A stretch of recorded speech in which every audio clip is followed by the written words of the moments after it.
Hey, what's going on, guys? This is Smocket Plays here, and yeah, we're here with Generation 6. Now, it's not as many Pokemon as I thought I was going to buff, but I will have to explain something about the stage. First of all, there's a lot of Gen 6, there's some of the Gen 6 Pokemon, but then you may notice a bunch of Gen 5 Pokemon.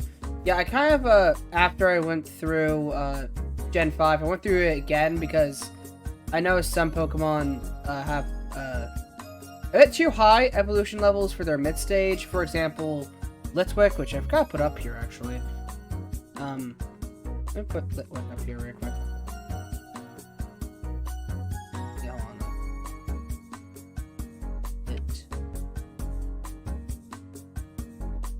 on. Yeah, okay. There. Yeah. Okay, now it's fit. Okay. So, I've had a bunch of Gen 5 Pokemon here that, like, their evolution levels seem a bit too high, so I reduced them for specific reasons. As well as Mega Audino, because its ability is just kind of bad, not gonna lie. Okay, so yeah, this is all the Pokemon I'm gonna be buffing in this video. I will cover these Gen 5 ones first, since well, for some of them, since they're all just evolution levels, so I'll probably just put them all on screen at the same time and say new Evo level is blank, you know, for instance. Like, Sandile, for instance, is like level 20, even though it's not why I put it. Stuff like that, yeah. But yeah, this is mostly all the Gen 6 Pokemon I have to buff. And, well, I hope you all notice I've been changing.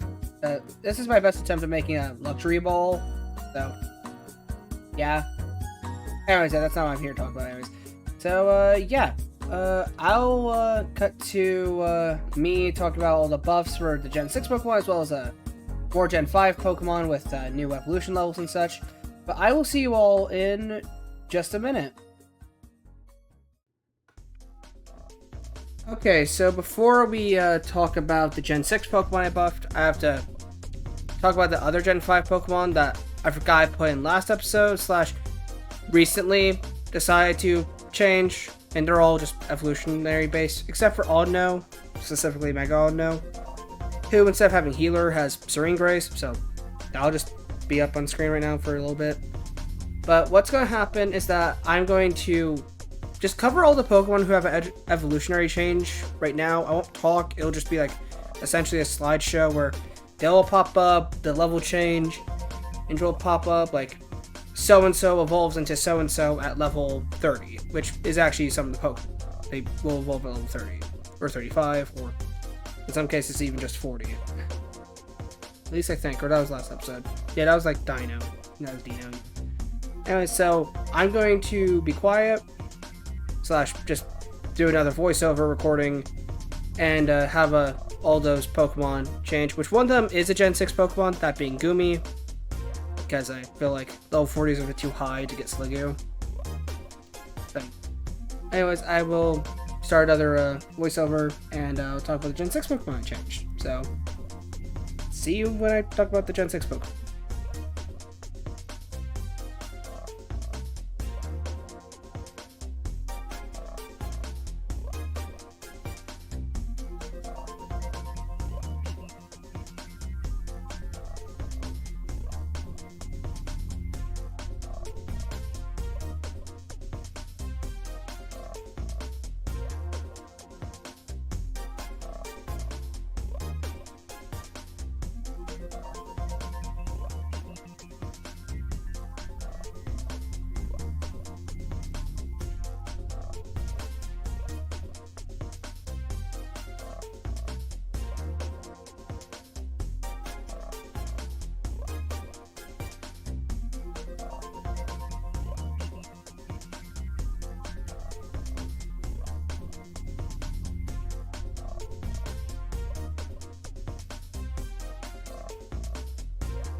Okay, so since we covered all the Pokemon who got changed via evolutionary methods and Mega Auto, done.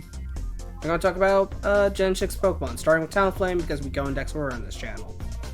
So with Talonflame, all I did was take 9 points away from its special attack and put it into its physical attack. So it's now 65 special attack and 90 physical attack. I always see Talonflame as a physical attacker, especially with acrobatic scale wings. Let's be honest, it's kind of a broken combo. But yeah, so moving on. So for Litleo and Pyroar, I just changed out their hidden abilities because Moxie boosts physical attack, yet they're special attackers. So I just gave them Flash Fire, a generic fire-based ability, which could benefit them with like Heat Wave or Fire Blast if they get hit with a fire move. So yeah, plus it gives them immunity to fire. And then following that is Florges, who is now just part grass, because unlike Flabébé, Floette, and even Comfey in Gen 7, they're just fairies holding flowers, not a fairy wearing or even having flowers on them physically, like Florges. Like, I don't know if the flowers like fuse to its body, thus that's what makes the bouquet, or if she's just wearing them like a fancy scarf, but I feel like that's more qualifiable than just I'm holding a flower to make it part grass. So yeah. Next up is Go-Go, who basically got just a stat rework. Instead of being a mixed attacker with 97 special, it now has 65 special attack, 87 defense, and 107 attack. I did this because like body press now makes more sense for it with the 87 defense, so that would work for it. I never really see it using special attack, because when I think of Go-Go, I think of the anime when Ash fought the grass Kalos gym leader, and they just mainly used Horn Leech all the time. I don't really picture this guy being a special attacker. I see it more as a physical attacker. So, yeah. Next up is Aromatisse, which we're going to start with stats first. That being, I made it more of a special attacker and more special attack based, and even a tad bit bulkier. Instead of 72 attack, it has 62 attack, and I plugged it into its defense, making it 85. But then I also gave it 112 special attack, so it's a tad bit harder, it's a tad bit bulkier. But the biggest change is that now it's part psychic, which makes no sense, but considering all the psychic moves in its move kit, even Hypnosis in Legends ZA, which I didn't know it learned that, but that's actually kind of strange. Like, it learns all these psychic moves, like Dream Eater, or Heal Block, Psychic, like Screens, Calm Mind, Psyshock. Now Hypnosis in ZA? It feels more of a psychic type now. Like, it even has Psybeam at level 24, which is insane. It just has Psybeam. It never once had Psybeam. Like, it's Sword and Shield. The only psychic damaging move we got was Psychic. So, it having a bunch more psychic moves now make more sense. And it also gives it an extra form of stab. And it even allows it to stand out amongst its peers.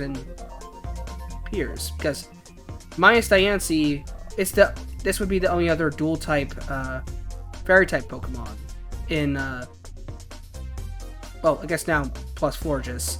That would be like the third Pokemon that is dual type that's mainly fairy in Gen 6. Next up is Slurpuff. So with Slurpuff, I need to first say something, and that's that its move pool is absolutely atrocious. Like, I learned String Shot level 21, then Cotton Spore at level 24. They do the same thing. Cotton Spore is just more accurate, and is a spore move. So what I did is just swap String Shot and replace that Fake Tears, which it learns at level 15. So now I learn String Shot at level 15 and Fake Tears at level 21. So that was more of a personal thing for me. It's not like a big change at all. It just made no sense to me, so I swapped it. Next up on changing him up, I did add some extra moves, that being Fire Punch and Thunder Punch, as well as Zen Headbutt. It for coverage reasons, and that's because I made sort of more of a physical attacker. So what I did is I swapped its special defense and special attack, so it's now 75 special attack, and 85 special defense. But then I also took away 10 points from its speed and plugged into its HP, so now it's a bit more of a tank compared to Pt.6, which is a bit more offensive, while this guy's now a bit more defensive and a bit more bulky. But it's primarily a physical attacker. Sure, it can still use special moves, or it just wouldn't be as powerful. So there's that. But in the end of the day, it's still basically Slurpuff. It's just a bit slower, a bit more tanky, and it hits more physically, which it learns Play Rough and its move pool. It doesn't learn Dazzling Gleam or Moonblast. The only special moves it learns are Fairy Wind and Draining Kiss, which Draining Kiss is good, but Play Rough's right there. It's a stronger move. Uvan makes more sense now. So, yeah. Next up is Tyrantrum, which I kind of did the same thing as Slurpuff, which is just swap the special attack and special defense. So now it's 59 special attack and 69 special defense. So there's that. Not a big change for Tyrantrum, but I don't picture this thing using a special move in its entire life. So yeah. Next up is Aurorus, which I took 13 points away from its speed and plugged it into its special defense. So now it has 105 special defense and 45 speed, because I picture this thing not moving too fast, but I picture this thing being more bulky, which helps since it can benefit from either snow or sandstorm. So it can either get defense boost in snow or special defense boost in sand, so it makes a lot more sense, considering that we might be getting terrestrialization in Pixelmon soon, so now Aurorus can benefit from this a lot. Actually, it's already benefiting since snow was recently, added and stuff, so yeah. Next up is Dedenne, which I just added 10 to defense since it's pretty close to the 440 goal that we always aim for when guarding the Pikachu clones, so that they're more equal. So it's now 67 defense instead of 57 defense. I don't like I had to say that number, but yeah. I already covered Gumi, as you saw, because I changed Gumi from evolving into Sliggoo at level 40 to level 30. Same goes for Hisuian form, as I showed off as well. But Sliggoo and Goodra are now part water type. So yeah, it also makes sense. I mean, they evolve via rain. They have plenty of water moves they learn naturally. And I think Sliggoo is the evolution level, is the form that I think should benefit from becoming water type first, since it benefits kind of mediocre attacking stats. From its kind of mediocre attacking stats, being 75 and 83 respectively. But I think this was a good change for them. Next up is Klefki, where I took away 10 points from its attack, and I plugged it into both its special attack and special defense, that being making its special defense now 91, which matches its physical defense, and making its special attack now 86, so it's more of a special attacker, which again doesn't change it much. It just makes it hit harder specially, just a tad bit, but also can allow it to make use of foul play better, since it now has lower attacking stats, which, now thinking about it, if you lower a Pokemon's attacking stats, the fact that they can use foul play just helps it even more. So they can just benefit better from Pokemon with higher attacking stats, like Tyrantrum, for instance. Next up is Trevenant. Now, Trevenant, it got this buff because its counterpart Gourgeist already got a significant buff in like a previous generation, I think, or something like that. So all I did was really just add 20 points to defense, so it's now 96 instead of 76. And I think it makes more sense this way, since that, because it's pretty strong, durable wood. Like, a picture of special attack doing more damage than a physical attack. Like, Flamethrower doing more damage than Fire Punch makes more sense to me. And now, lastly, is both Bergmite and Avalugg. Yeah, we got done relatively quickly, because I guess it's a good reason why I add all those evolutionary changes to make the video a tad bit longer. And like I said, Gen 6 doesn't have that many Pokemon, so we got through them relatively quickly. Starting off, they now both get Ice Shard instead of Powder Snow. I don't know why they had Powder Snow to begin with, to be honest. Like, I get it. It's a weak move, but they're more ice than snow, and I feel like Ice Shard would benefit them in the long run, since they're very slow and very fragile to special attacks. So I feel like giving it a priority move to help out in situations makes sense. So it no longer learns Power Snow, it now learns Ice Shard, which is a buff for both of them. But for both Avalogs, I added 20 to their special defense, which isn't a big buff, but it helps in the long run. And so now it has 66 special defense as normal Avalugg, and as Hisuian Avalugg, it now has 56 special defense. So yeah, that's all the Gen 6 Pokemon covered. So thank you all so much for watching, and let's go to Past Me, doing the outro, and I'll see you all in Alola, where it's all sunny and stuff like that, I guess. I don't know what else to say, really, because I don't know how I'm going to buff most of those Pokemon. They're relatively balanced as it is. So maybe I might just give Ultra Beast hidden abilities or something. I don't know. But yeah, I'll see you all later. Peace out, and bye. Anyways, guys, thank you all so much for watching. Please leave a like, comment, subscribe. I know it's meant to be Gen 6, but we got like just all those Gen 5 Pokemon stuff, and I kind of really wanted to readjust their evolution levels, because it's kind of a weird notorious thing with Gen 5 Pokemon. Like, after I look back through all those over there, it was just kind of rough.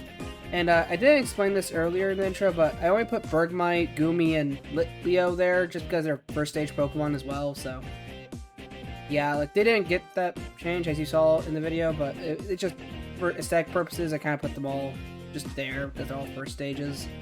And it's like, Audino is like a daycare attendant just taking care of them.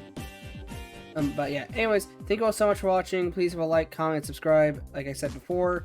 And I'll see you all for Gen 7, which probably will be a bit more difficult to buff. Like, maybe I can give all the Ultra Beasts hidden abilities, but that seems a bit much, not gonna lie. But yeah, so see you all Gen 7. Probably not gonna be as many Pokemon, or probably even slightly more Pokemon from Gen 6 as I recounted. It's like mostly all of them, not really much happened. So yeah, bye. See you all in Alola.